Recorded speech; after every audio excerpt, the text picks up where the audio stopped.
Good morning, everybody, and welcome to today's event. My name is Beatriz Garcia Nice, an associate with the Latin American program here at the Wilson Center.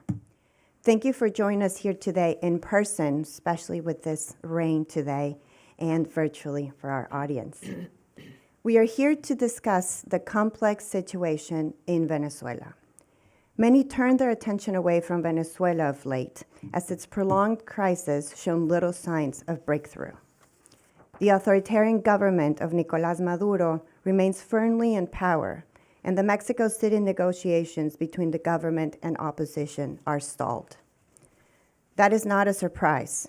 As we observed in a recent report from our Wilson Center high-level Venezuela working group, the talks and potential agreements are unlikely to produce a rapid transfer of power away from Nicolás Maduro, though there is no other venue where humanitarian relief, human rights, electoral issues, reinstitutionalization, and economic recovery can be effectively addressed. As we await signs of potential revival in those negotiations, there's a growing sense of hopelessness. Attention has turned to opposition primaries designed to select an unifying candidate for elections in 2024. Despite deep worries over the conditions for those elections. In the meantime, conditions in the country are deeply troubling. The dollarization of the Venezuelan economy has done little to address poverty and inequality. As we observe in a forthcoming report from our Venezuela Humanitarian Working Group, despite the intensifying and duration of the crisis, the flow of development funds to Venezuela, especially those suffering from acute malnutrition and lack of medical care within the country, remains insufficient. Although many government donors, international organizations, and the private foundations continue to commit new resources, the delivery of aid is hampered by multiple barriers. Human rights conditions also remain abysmal. In its latest report, the UN Independent Fact-Finding Mission found that the regime continues to brutally repress dissent. Illegal gold mining in the country's south involves child labor and money laundering, and it's causing high levels of deforestation and water pollution. Not surprisingly, Venezuelans continue to flee, putting regional stability at risk. In all, over 7 million Venezuelans have left the country since 2015, the largest flow of migrants to ever occur in Latin America. I would now like to introduce Ambassador Mark Green, President and CEO of the Wilson Center.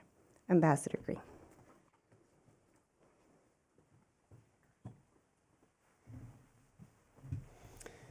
Thanks, Patrice, and welcome everyone to the Wilson Center. This center was established by Congress some 5 decades ago with the purpose, in the words of the legislation, strengthening the fruitful relation between the world of learning and the world of public affairs. In other words, we're congressionally chartered, scholarship-driven, and fiercely nonpartisan and independent. That charter also creates a special obligation for us, not to duplicate what others do, but to focus on the most important and to find ways to make a significant difference. And that's why we are here today. Quite frankly, we believe that policymakers and policy influencers need to put a greater focus on the challenges and opportunities in our own hemisphere, investing financially, politically, in a stronger and more vibrant Western Hemisphere. That should be among America's highest priorities. And in that vein, this morning, we're beginning a series at Wilson that we call the Hemisphere of Prosperity and Freedom. And we're honored that it will be led by former President of Colombia, Wilson Center Distinguished Fellow, and my friend, Iván Duque, the former President of Colombia, who has made such a difference on so many fronts in the Americas. Why prosperity? Because we know that private enterprise is the greatest force on earth for lifting lives, communities, and even nations through opportunity. Trade and investment are crucial ingredients for fostering economic prosperity, and perhaps no region knows that better than the Western Hemisphere. Let's put that into perspective. U.S. goods and services trade with ASEAN countries totaled an estimated $362.8 $1.2 billion in 2020. U.S. goods and services trade with the Western Hemisphere totaled an estimated $1.9 trillion in 2019. The U.S. has free trade agreements with 20 countries. Half are right here in our own hemisphere. There are countries like Ecuador and Uruguay who have expressed their desire to enter into a new free trade agreement with the U.S. At a time when so much of the talk is nearshoring and friendshoring, these agreements could be invaluable. Why freedom? Because we have witnessed tyrannies in the region continuing to commit human rights abuses and atrocities. In these times, we know the U.S. is not the only investor in the region. There are others who don't share our values or care about our interests or even care about their own citizens. China, Russia, and even Iran are gaining more and more influence in our region. And that's despite the long-standing cultural, economic, and diplomatic ties. Their influence isn't about job-creating private investment. It's keeping rogue leaders in power in Cuba, in Nicaragua, and most certainly in Venezuela. The situation in Venezuela continues to deteriorate through oppression, violence, economic mismanagement, and countless violations of human rights, as the most recent State Department Human Rights Report documents. First with Hugo Chavez and now under Nicolás Maduro, a beautiful country once rich in natural resources and economic opportunity has been turned into a place with runaway inflation, malnutrition, starvation, and more. The World Food Program has put together a food security assessment stating that 1/3 of the population is food insecure and in desperate need of assistance in a land that was once the wealthiest around. Let's be clear. Venezuela should be a fellow donor, not an aid dependent. When this desperation is combined with corruption and kleptocracy, crime, and diminishing rule of law and democracy, it has made Venezuela ground zero for human displacement. The UN High Commission for Refugees estimates that Venezuelan refugees have now surpassed 7 million, the second largest external displacement crisis in the world.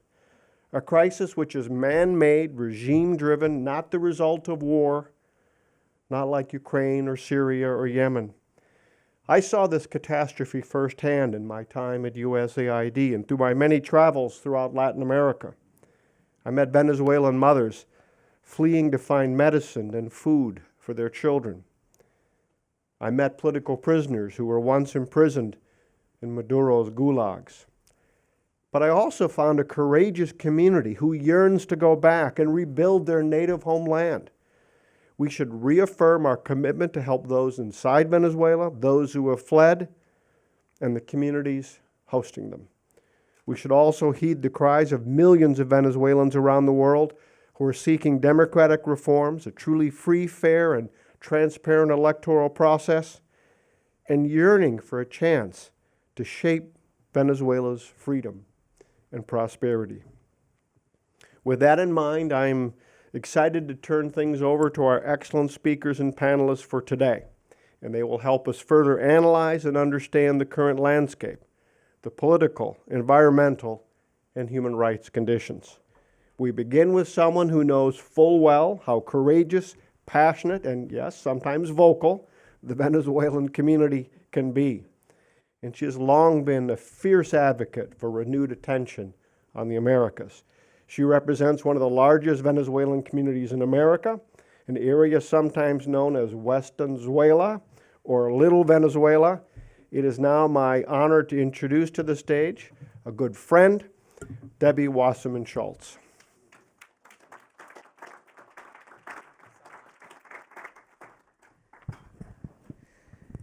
Ambassador Green, you are the master of understatement.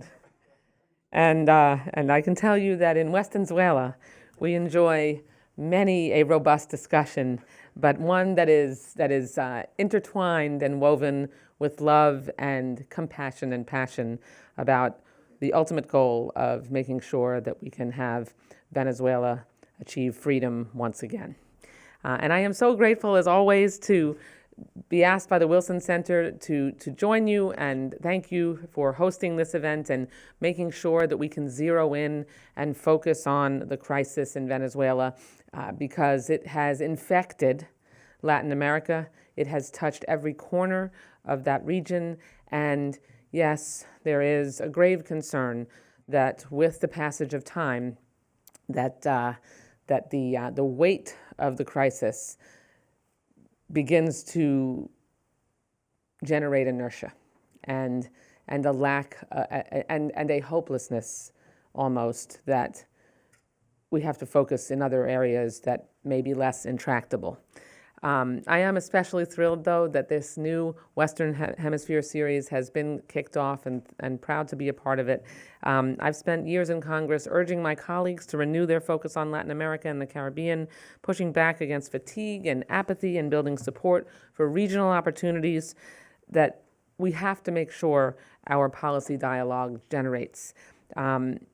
We have to make sure that those regional opportunities benefit the United States and our neighbors, and that we continue to really make sure that we focus on the Western Hemisphere, but certainly are part of it as a neighborhood. Because the global economy and the interoperability, in a sense, of the World Wide Web, of social media, and our interconnectedness really makes it so that it's irresponsible for us to just become isolationists and roll up the walls and ignore what's happening around us to our peril. But I have every confidence with President Duque's affiliation with the Wilson Center and the leadership that he's going to play here, that we're going to succeed through this policy dialogue on propelling what needs to happen forward. So after 10 years under the boot of Nicolás Maduro, the people of Venezuela sadly have little reason for hope right now. Despite crushing sanctions on Maduro's criminal affiliates and enduring support for the interim government, the international community has yet to restore the promise of democracy and opportunity that we all seek. A third of Venezuelans, as you heard, have left their homes, and the bulk of those who remain struggle to keep their families fed, sheltered, and healthy. Maduro's disdain for his dissent, antipathy for human rights, and neglect for the basic needs of his people have been documented beyond dispute, a credit to the efforts of the independent fact-finding mission led by Marta Valinas, who has joined us here today. That is why I joined forces with Albio Series and Joaquin Castro last Congress to introduce and advance the Affect Human Rights in Venezuela Act with bipartisan, bicameral support. This bill was a first step in demonstrating consensus among lawmakers on accountability for the perpetrators of this assault on democracy in Venezuela and justice for their victims. In addition to extending the mandate of the fact-finding mission in Venezuela, this bill enhanced our commitments to Venezuelan migrants and refugees in third countries and bolstered our cooperation with the UN to free political prisoners. In the months since that bill was sent to the House floor, we've seen the Maduro regime double down on its crimes against humanity. We've also witnessed the restructuring of the interim government under new leadership. And I do want to acknowledge my dear friend, Ambassador Carlos Vecchio. It's very good to see you. Thank you for all the work that you've done. The most surprising development to many was the announcement that the opposition and regime had agreed on the necessity of converting sanctioned Venezuelan assets into a humanitarian fund managed by the UN.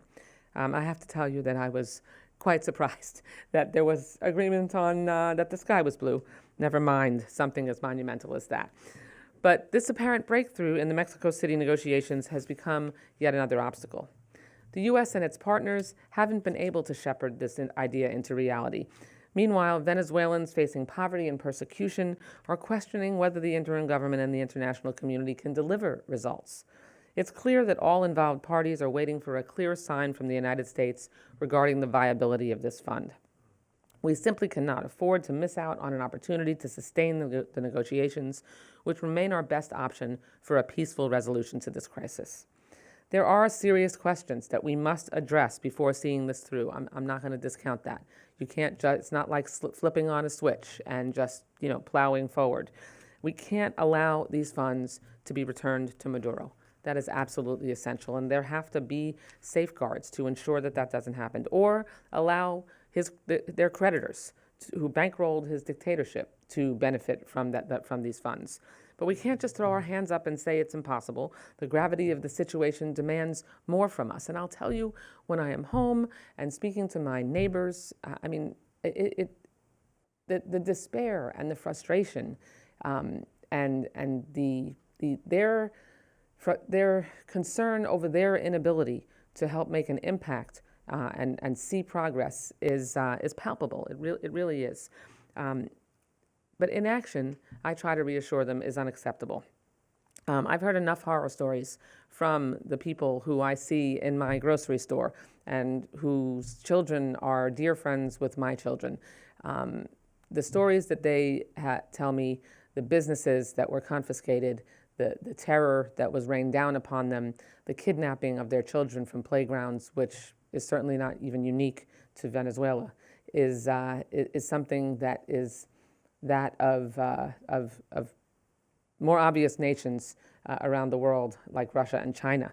And that's why I've spent the first few months of this Congress working with experts, advocates, and fellow lawmakers to develop a legal mechanism with congressional input and oversight to put these sanctioned funds to use. In the coming weeks, I plan to introduce an updated version of the Affect Human Rights in Venezuela Act with bipartisan support that provides the administration with the tools they need to get this fund up and running. And I'll tell you, this is a room full of astute observers, and you might have noticed that there's very little that we agree on in Congress right now, particularly in the House of Representatives. That we must come together around a solution for Venezuela and a path forward, thankfully, is not one of those disagreements. And we are able to, even across really hardened philosophical lines on almost every other issue, we really are able to put those differences aside and come together to really forcefully advocate. And frankly, it's forged relationships, the consensus around the absolute necessity for us to work together to run the ball forward has actually created opportunities to work together on other things as well. So, you know, I mean, they say that there are really wonderful results and opportunities that result out of crisis. I certainly hope that that's the case here. Because if we succeed in this effort, it could have immense implications for U.S. policy in the years to come. Beyond remediating the immediate suffering of Venezuelans inside and outside the country, this humanitarian fund would help lay the groundwork for a peaceful, democratic transition. We can renew faith in the interim government and bring resources to NGOs, independent journalists, and human rights defenders that have been muzzled by the regime. Most importantly, we could set a new international precedent based on the simple recognition that there is no real justice without recompense. Penalizing a thief for his actions is critical, but we cannot be fully satisfied if the robber's victims were never made whole.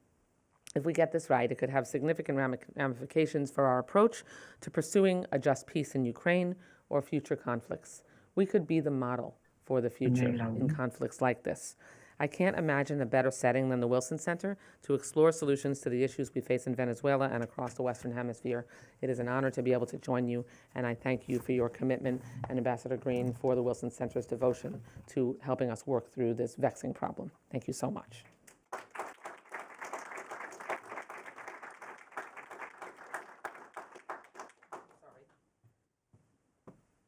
I am also supposed to turn it over to Eddie Acevedo, my dear friend, to begin the panel.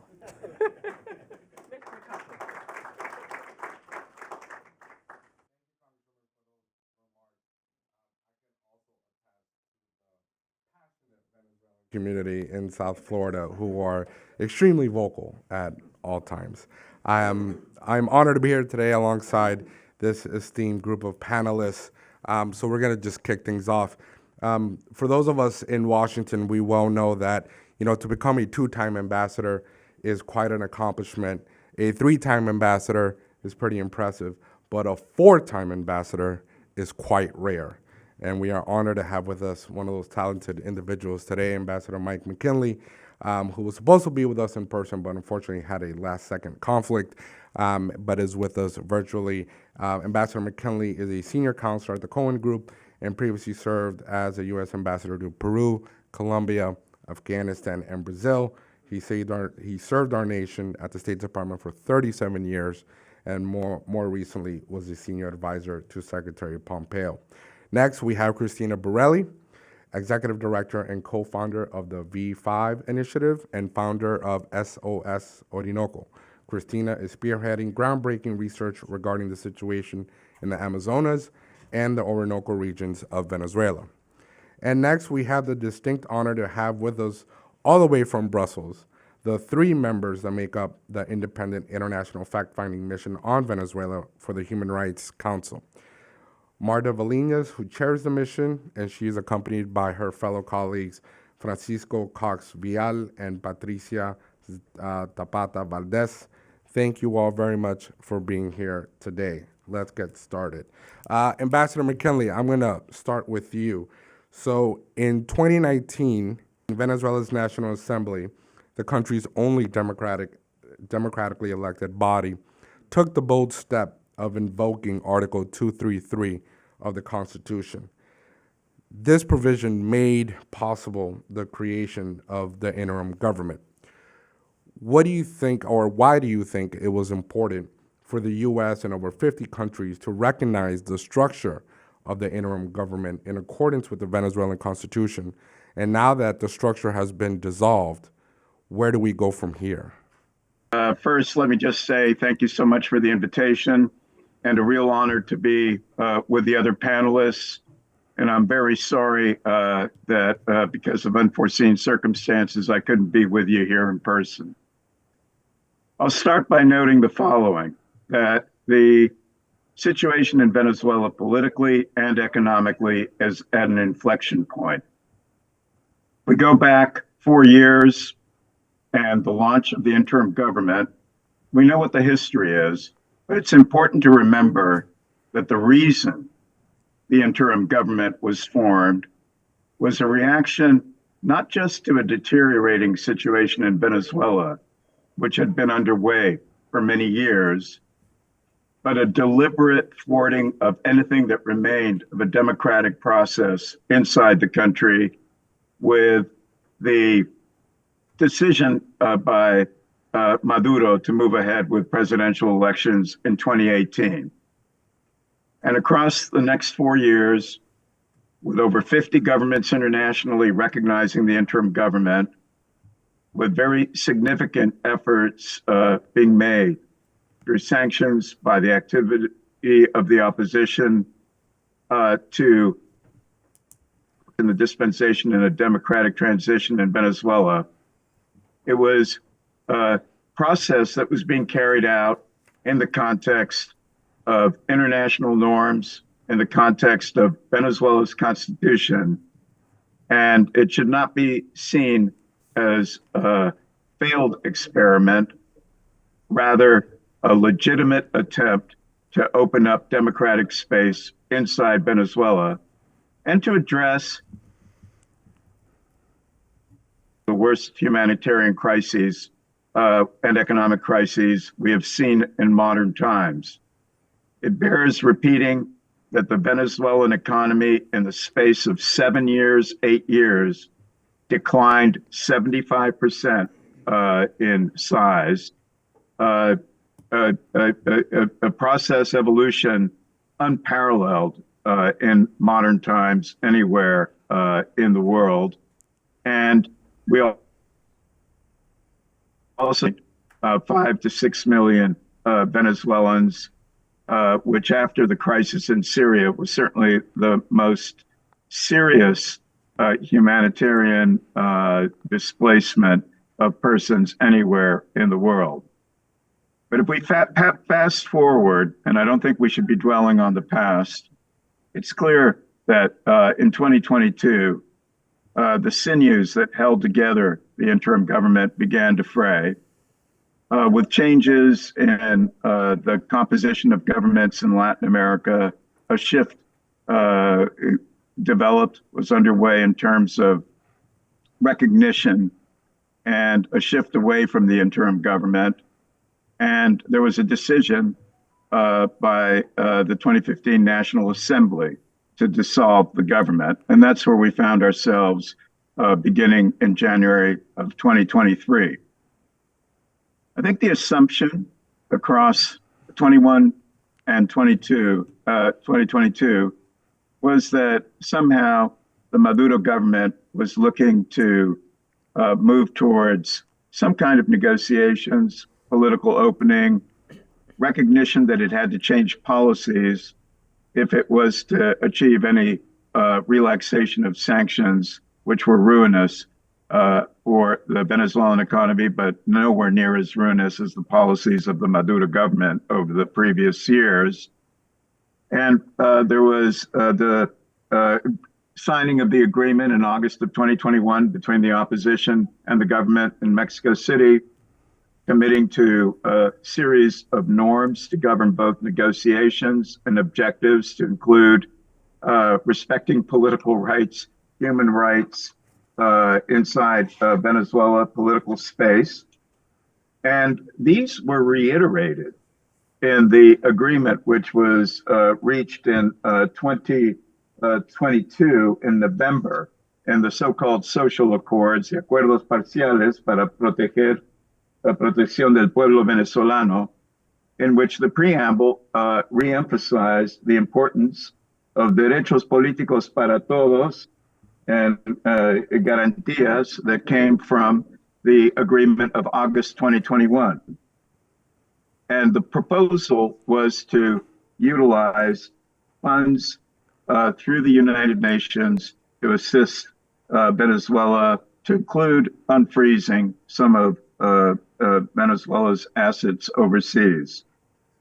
The fact of the matter is, with the dissolution of the interim government, everything we've seen over the last 3 months has been a significant hardening of President Maduro's position on negotiations in dealing with the opposition on the issues of political space inside Venezuela. Immediately after Dinora Figueroa was declared president of the assembly, she and her first and second vice presidents living overseas, arrest warrants were issued for them.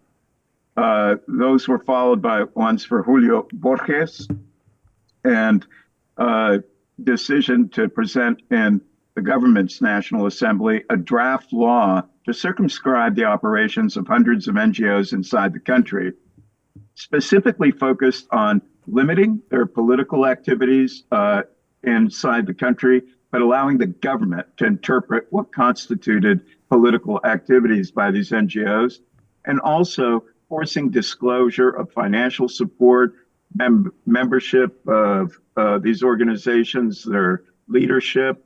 In other words, a very clear signal to what remains of civil society in Venezuela that they would not have any space for expressing views that the government viewed as contrary. And finally, in terms of the negotiations that were supposed to take place in relation to the November Acuerdo agreement on disbursement of humanitarian assistance for Venezuela internally, the government made clear that unless all sanctions were lifted on Venezuela, and they count over 700 plus, there was really no point in negotiating with the opposition. The government wouldn't return to the opposition table, and elections were going to go ahead on 2024 with or without international government blessing on how those elections were carried out. Christina, let me go to you. Venezuela is becoming an epicenter of illegal gold mining and deforestation. We know that illegal mining provides income to the Maduro regime, finances armed groups, damages sensitive ecosystems. A recent report from the Organization for Economic Cooperation and Development warned that all gold originating within Venezuela should be considered high risk. How did Venezuela become the epicenter of illegal gold mining and deforestation in the Amazon? Thank you, Eddie, first, and thank you to the Wilson Center for this invitation to speak a little bit about the environmental aspect of this tremendous crisis that it's nobody really, well, until recently had not really focused on this particular aspect.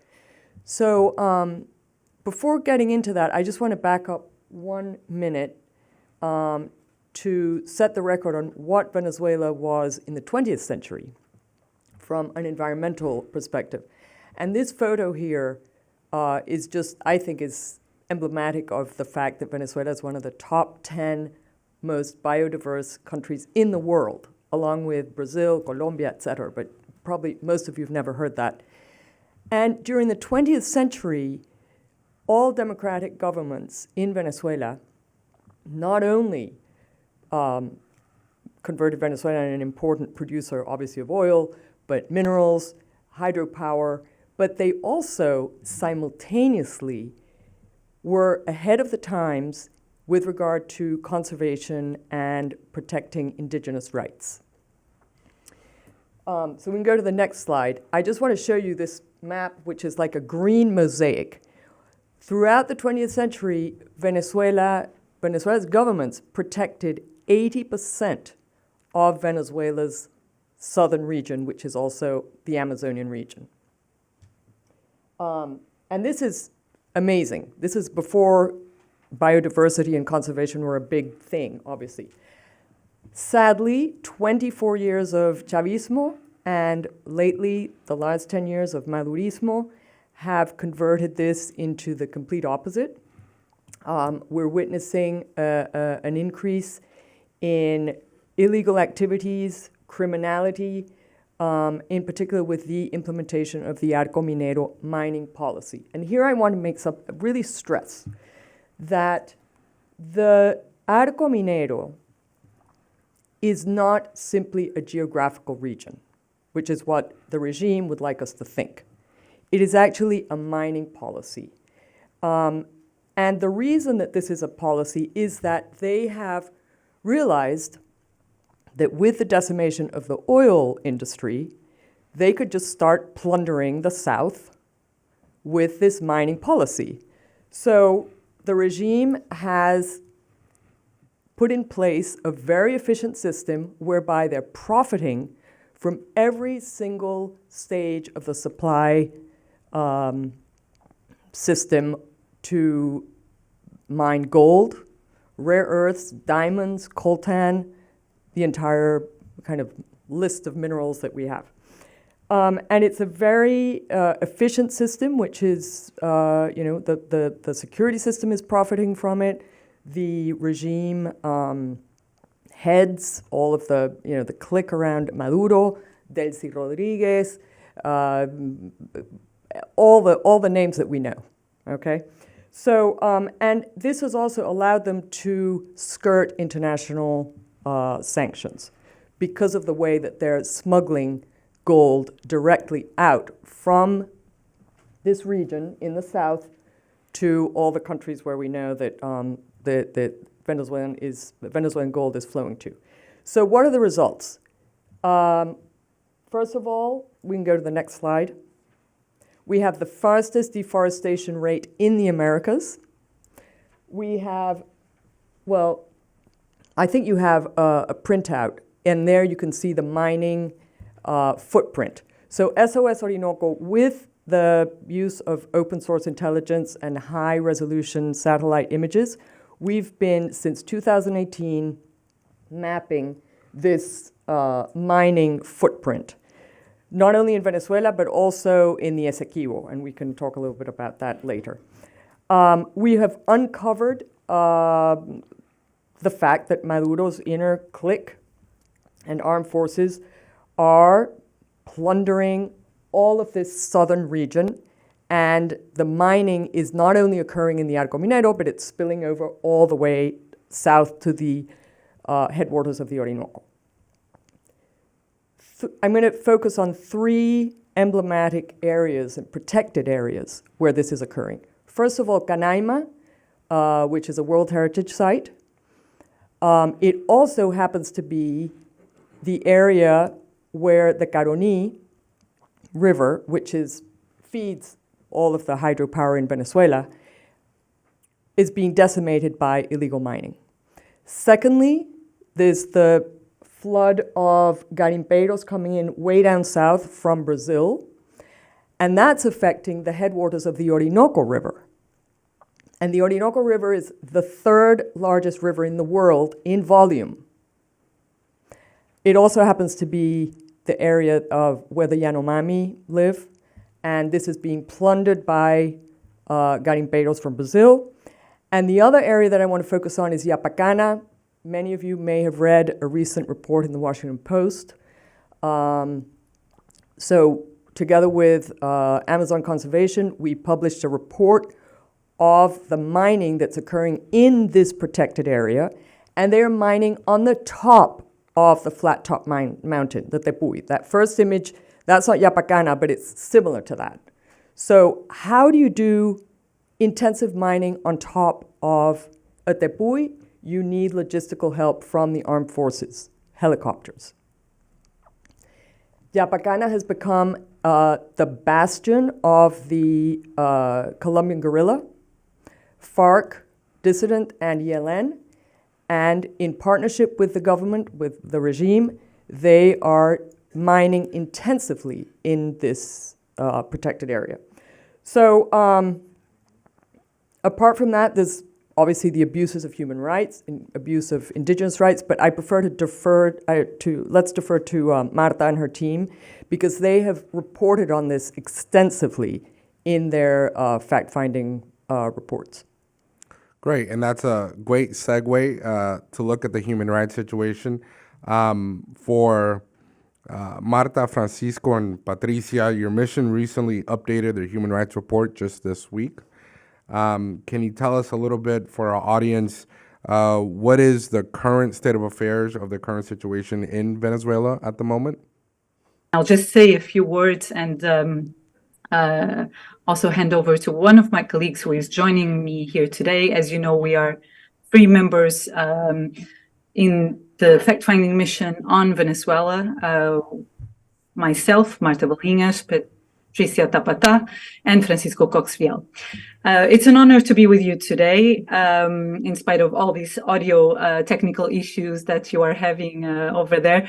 But we're very happy to participate in this conversation and to share with you some of the key points that we have been sharing in our previous reports, which you can find also online on our page, and also some of the key concerns that we've shared with the Human Rights Council just a couple of days ago.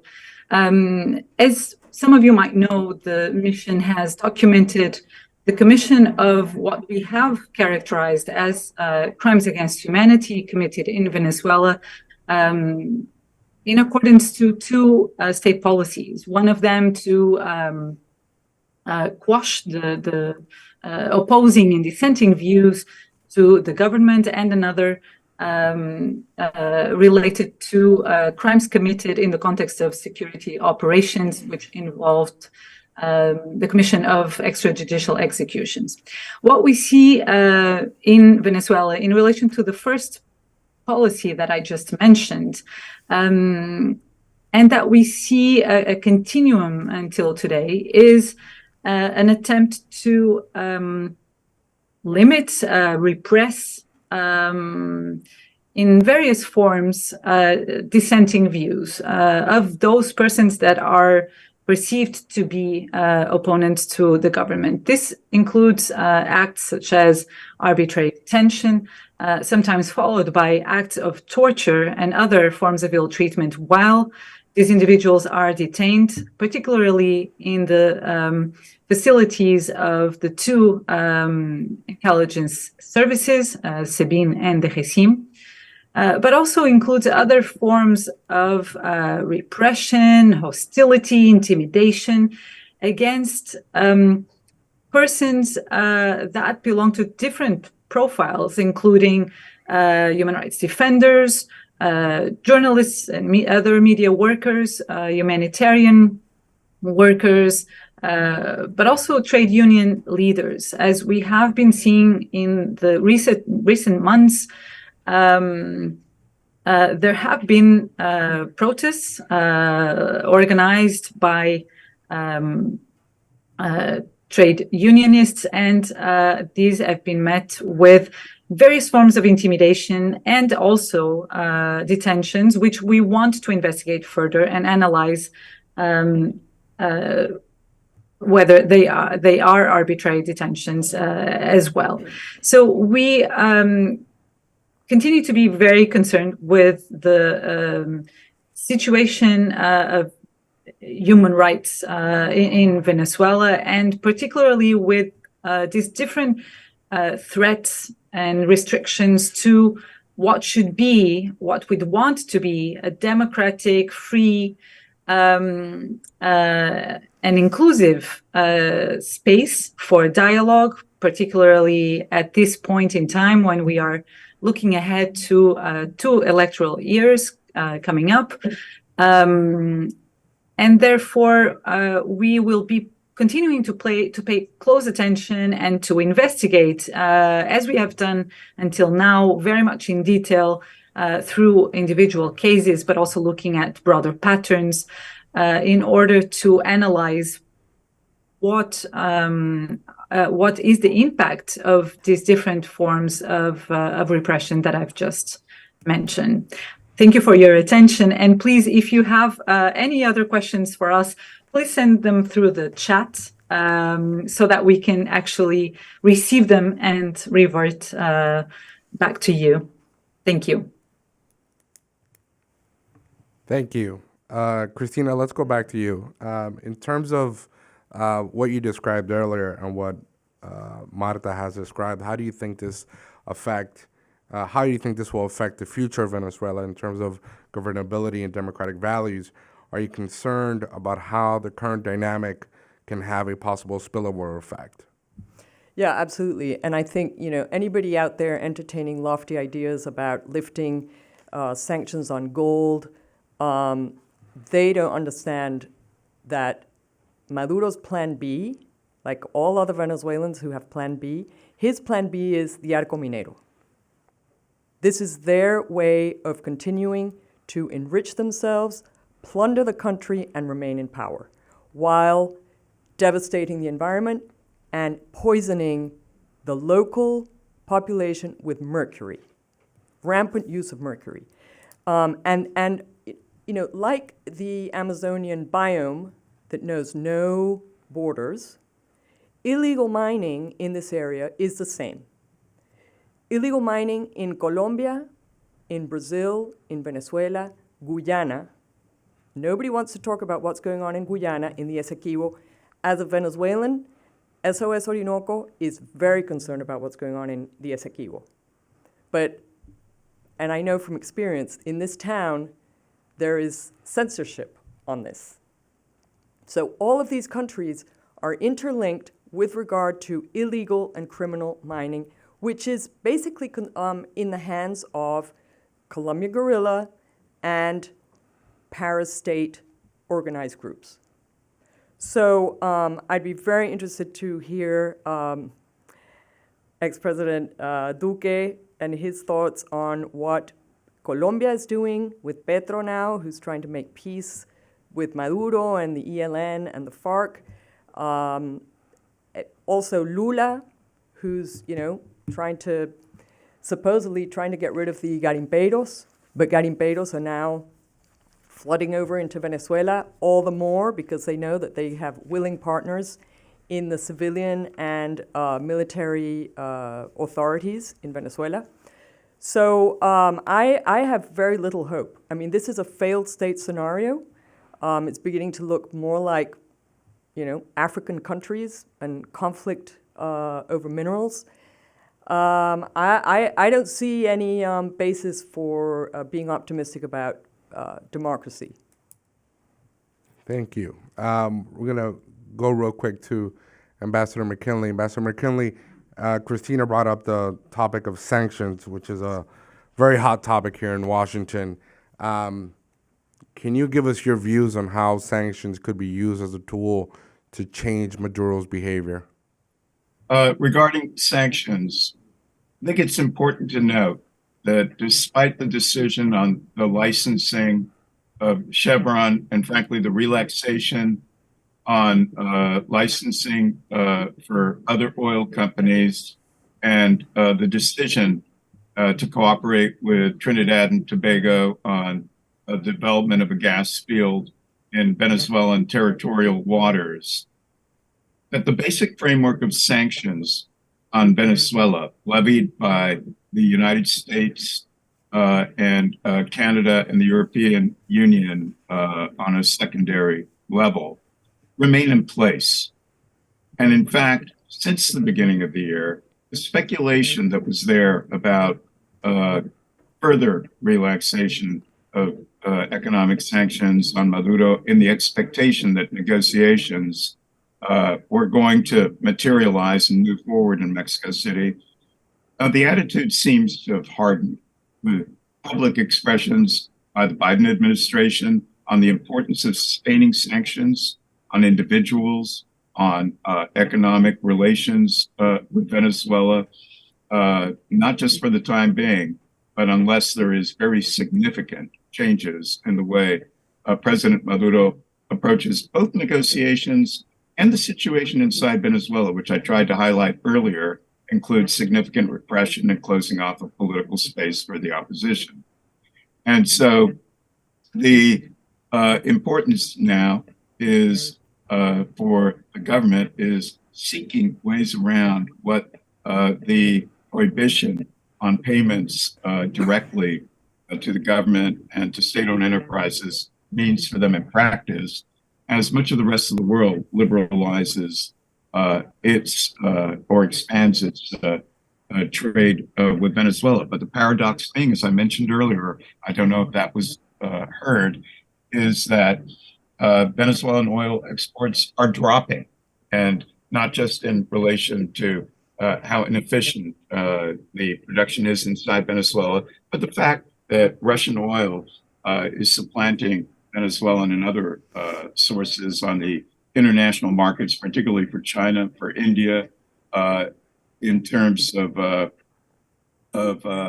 alternatives to what Venezuela was hoping to capitalize on in the initial wake of Russia's invasion of Ukraine. So as we look at sanctions, they're in place, they're not going anywhere, and unless there's a dramatic change in Maduro's approach to negotiations. And so I think some of the debate over this has been somewhat misdirected.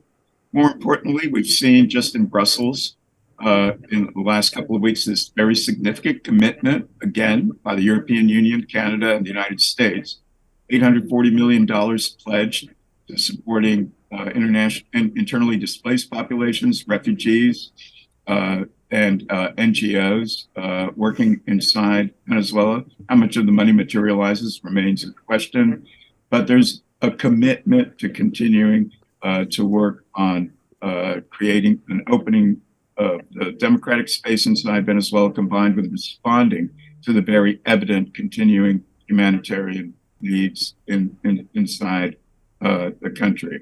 So to be continued. I don't think we can deny that the changing geopolitical realities have placed a premium on alternative sources of energy for the region, for the world. That doesn't seem to follow that sanctions are going to be lifted in a significant fashion anytime soon, barring concessions from the Maduro government. Thank you, Mr. Ambassador. Just real quick, I want to go back to Brussels. Marta, the horrific human rights violations in Venezuela, unfortunately, has become the norm within the international community.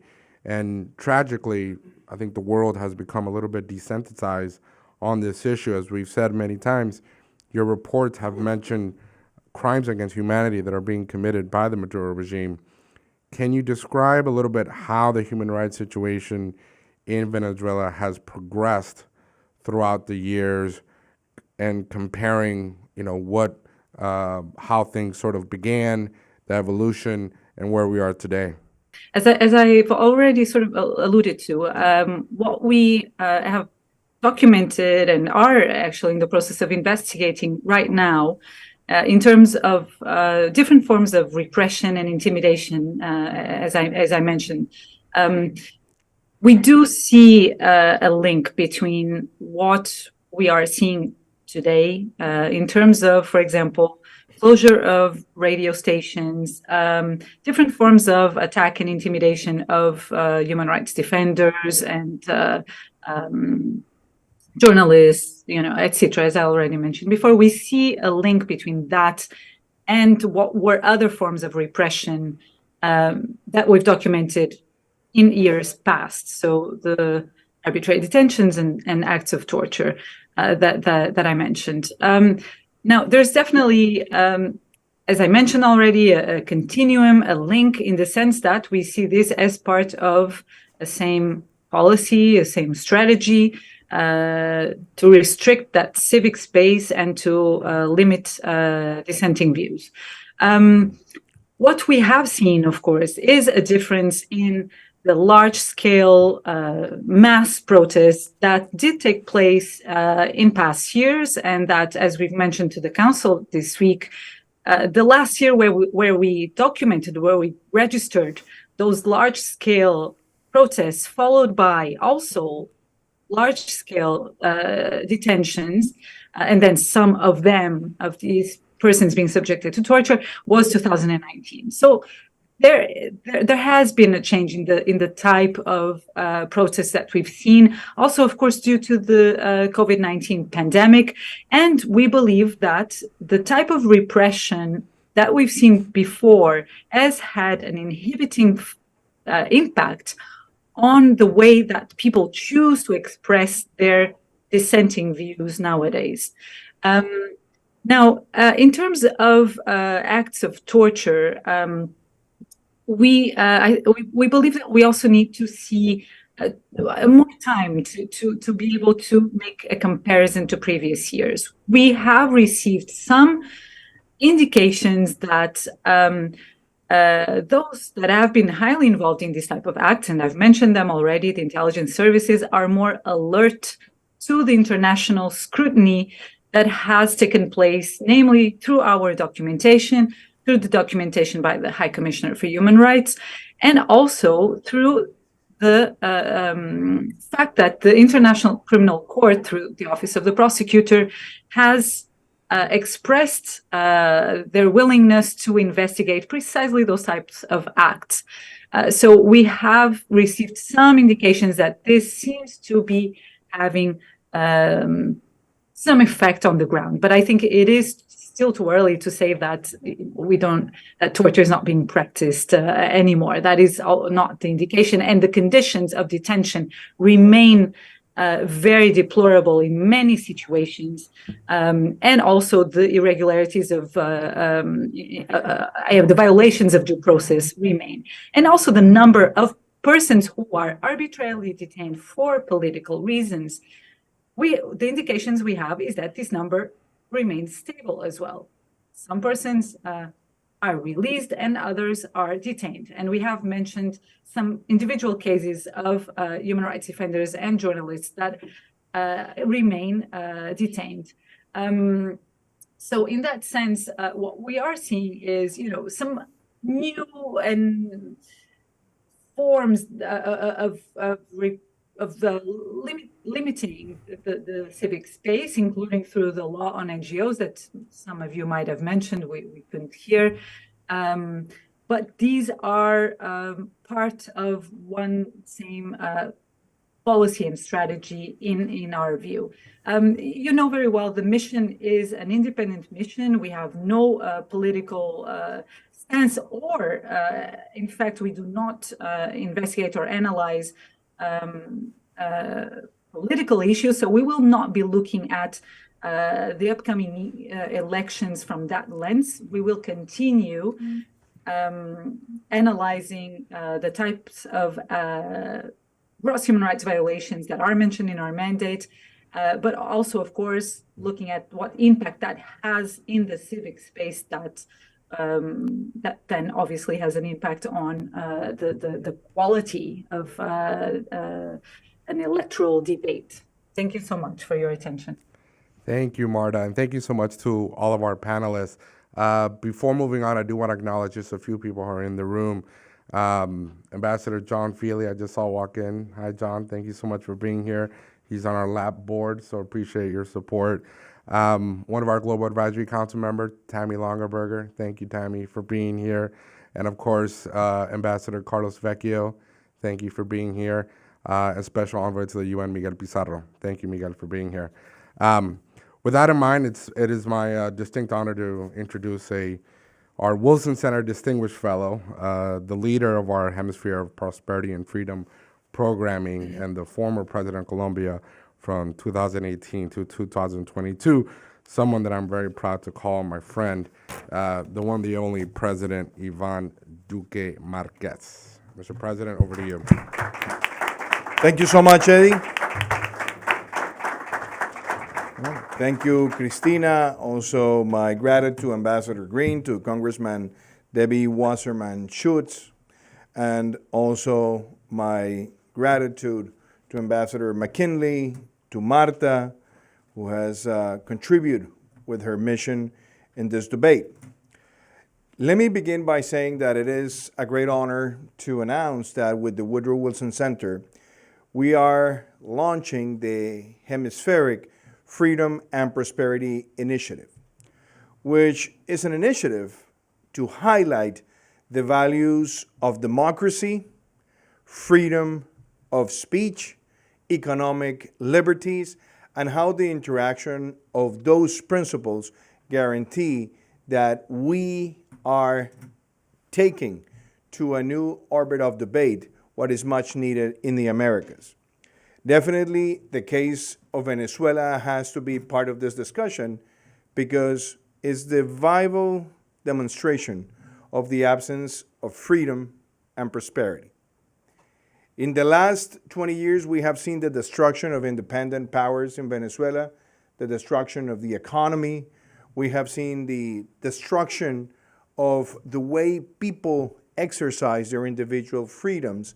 And if we were to put it in a Amartya Sen type of analysis, the absence of those freedoms are clearly deteriorating as much as we can ever imagine the way people live. And that has triggered the massive migration of more than 7 million people. So this debate about Venezuela that we have witnessed this morning is not the same old discussion. And I want to start saying that. Because what we have to acknowledge is the one thing that cannot happen in the United States and in the hemisphere is that the brutal destruction of human rights becomes part of the political landscape. And that means that we take it just as something that is happening every day. Venezuela still remains the most grave threat to the region's democracy and to the region's security. And I want to raise some elements of attention. The first is that we are seeing the expansion of Maduro's copycats in the hemisphere. Nicaragua is the number one copycat. Destruction of liberties, the changing of opposition, the closing of media outlets, the closing of universities, the threats to the church, and to anyone that is capable of saying anything negative to the brutal exercise of authoritarianism. Another example that we have seen in the last week, which is also a little bit mild, but it's just a message to the region, is what happened in Bolivia, with basically the government taking all the pension funds in a confiscation type to protect the absence of dollars in the market. Those are authoritarian policies that had happened in the past in Venezuela, and they are expanding. We have to also highlight that, for example, in the last weeks, we have seen Nicolás Maduro saying that he feels very proud about the economic growth of the Venezuelan economy in 2022. Well, that is literally false, because the destruction of all the economy in the last decade only allows us to say that evidence proves that the economy is as big as it was in 2012. which is the best explanation of a lost decade. But we have also seen that the violations of human rights are becoming more brutal day after day. Marta's report that we have shared today in the main findings is just an example of how an independent panel has proven, as well as the OAS has proven, and as well as the United Nations Human Rights Council has proven in the past, that these are clear violations of international law. But there are also clear violations of international criminal law. We have to also highlight that the Maduro regime keeps on sponsoring and supporting and providing harboring and safe haven to terrorist organizations, in a clear violation of Resolution 1373 that was issued in the horrible days of September 11. They are the example in the Americas of the most dangerous harboring to terrorist groups. ELN, FARC dissidencies, are just some of the names that I can mention this morning. Money laundering is another thing that is happening in Venezuela in a dangerous way. Through cryptocurrency regulation in Venezuela, under what they call the combination of the petrocurrency, which is the cryptocurrency that the government has issued, and the way the petro is interacting with other cryptocurrencies, it's facilitating the flow in of resources that come from money laundering structures abroad. And they're using now this pattern also to disperse or to flow to other countries in the region resources from those transnational crimes. This is also a major threat. Espionage. Today we're seeing that the interaction of intelligence, quote unquote, information between the Maduro regime and other governments in the region, it's allowing the Maduro regime to use espionage technologies, similar to the Pegasus type of instruments, to start monitoring oppositors of the regime in other Latin American countries. I feel as something that is a threat to Colombian security, for example, that the interaction of intelligence information between SEBIN and other units with the DNI in Colombia is opening now the possibility for SEBIN to do espionage on political leaders, members of the court systems, but also journalists in our country. I believe as well that the way the Maduro regime is using this is a way to fracture the historical relationship in intelligence findings between Colombia and the United States. They want to be able to gather how the intelligence cooperation system worked, and that represents a threat not only to Colombian national security, but to the hemisphere.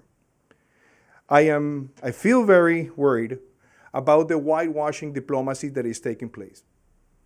We're seeing now governments in Latin America legitimizing the Maduro's regime in a way that they are starting to use that phrase that we have to respect the determination, free determination of peoples.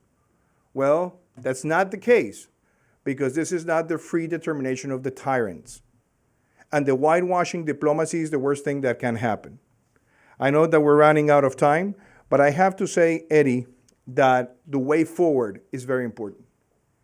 As Debbie Wasserman presented today in the United States, the approach to Venezuela has been bipartisan, which I think that's very important, and it has to be kept that way. But we have to consider the following. Allowing Venezuela to sell their oil back to the United States and other countries, it's not just a way of legitimizing Maduro, but I feel worried that those barrels are not just having an environmental footprint. They are barrels that are combined with the blood of many of the Venezuelan people. Every barrel of oil that is bought to Venezuela is a barrel of oil that is contaminated by the most brutal human rights violations. So we have to acknowledge the following for the way we act and we respond. First, the interim government has to be rethought in a way that it keeps being the mechanism to manage or to monitor assets that were previously in the hands of Nicolás Maduro. Ideas as special funds or having special units of administration is important, but those assets cannot go back to the dictatorship because we would have lost all the time that has been devoted to that cause. The second element is that the International Criminal Court has to intervene. We have been waiting for years, but we have seen the International Criminal Court moving very fast in the case of Vladimir Putin. And all we ask is the evidence is so far enough sufficient for them to do the same thing, which is to order a warrant of arrest against Nicolás Maduro. It's a way of saying that all these atrocities are not being kept silent, and that can clearly allow the world to ask for justice and no impunity. Third, the regime of Nicolás Maduro should be categorized in the United States in a bipartisan way as a state that is a sponsor of terrorism. If the United States has done that in the past with other countries, even with weaker evidence, but enough evidence, the same has to happen in the case of Venezuela. We have to request that the dialogues in Mexico keep not being just the same old speech where Maduro tries to gain time in order to move to the next election in which he has to participate. The only way that free elections can happen in Venezuela is with Maduro not being in the ballot, guaranteeing that they are free, that they will have international support and international observation. There has to be sanctions effectively on money laundering chains and to limit every single use of cryptocurrencies in Venezuela unless they meet international standards, which are the standards by the EU and the United States of America. We have also to denounce the dangers of allowing transactions that will facilitate money laundering to Nicolás Maduro's regime. And I explicitly want to mention one that was announced yesterday in which Ecopetrol, the Colombian national oil company, will acquire monomeros. The Ecopetrol is a public listed company in the United States. A transaction to buy monomeros and make those resources available for the dictatorship will only harm the value of Ecopetrol. And it has to be highlighted in such a way to understand that any transaction with their regime that is going to allow PDVSA, with all the corruption scandals that have now been highlighted, but that had happened for years, will only damage Ecopetrol's reputation and also will affect the value of those assets for the Colombian people. With all this said, my friends, we are also denouncing clearly the ecocide that is happening in Venezuela in a rampant way, as Christina well described.